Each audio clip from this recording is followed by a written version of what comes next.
Lai pieteiktos valsts pārbaudes darbiem, jums ir jāatver mājaslapa exameni.vps.gov.lv.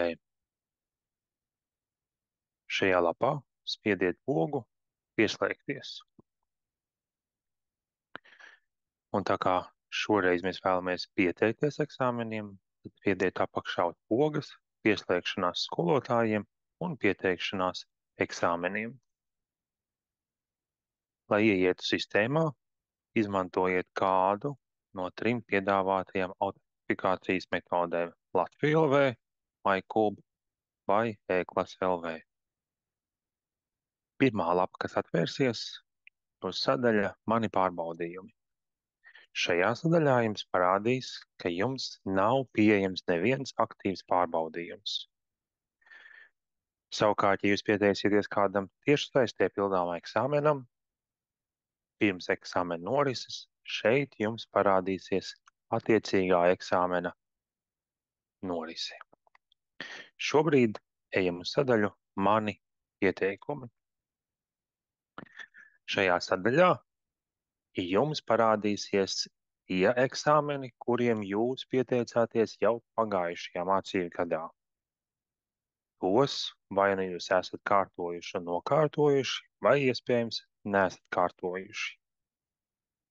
Neatkarīgi no pagājušā gada pieteikumiem, šī gada eksāmeniem ir jāpiesakās šogad no jauna. Lai pieteiktos valsts pārbaudes darbam, spiediet pogu Pieteikties pārbaudījumam.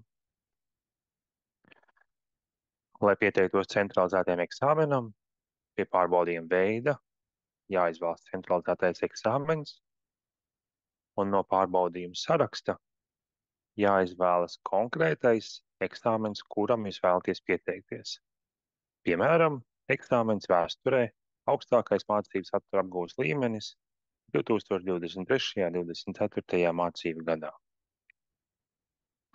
Vārds, uzvārds un personas kods automātiski jau ir aizpildīts. Vēl ir jānorāda jūsu e-pasta adrese.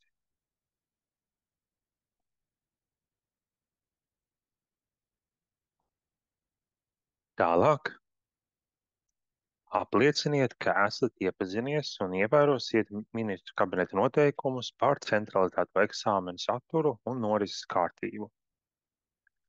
Ja ar šiem noteikumiem neesat iepazinies, neesat iepazīstināts vai vēlaties atkārtot, kas tajos ir noteikts, spiediet uz aktīvās saites. Jaunā cilnē tiks atvērts Likuma LV portāls, kurā varēsiet iepazīties ar šiem ministru kabineta noteikumiem. Kad ar noteikumiem esat iepazinies, dodieties atpakaļ uz savu pieteikumu un apstipriniet, ka ar noteikumiem esat iepazinies un tos ievērosiet. Tāpat aplieciniet, ka sniegtās ziņas ir patiesas. Kad viss ir aizpildīts, spiediet pogu Pieteikties.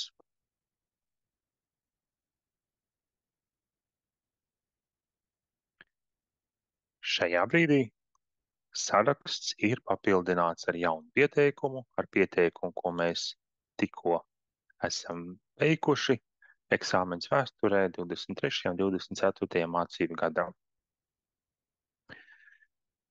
Pieteikumus ir iespēja apskatīt gan tikko izveidotos, gan pagājušajā mācību gadā izveidotos.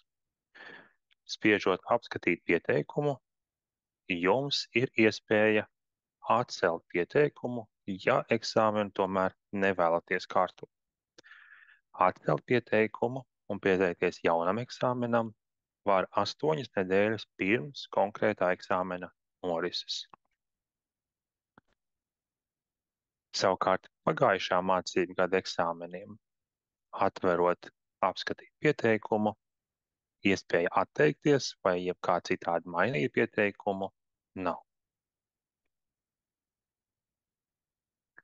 Lai pieteiktos nākamajam eksāmenam, atkal spiediet pogu Pieteikties pārbaudījumam.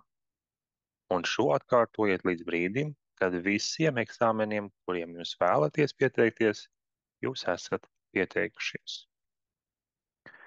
Pieteiksimies vēl franču valodas optimālā mācību satura apgūst līmeņa eksāmenam. Ievadam e-pastu,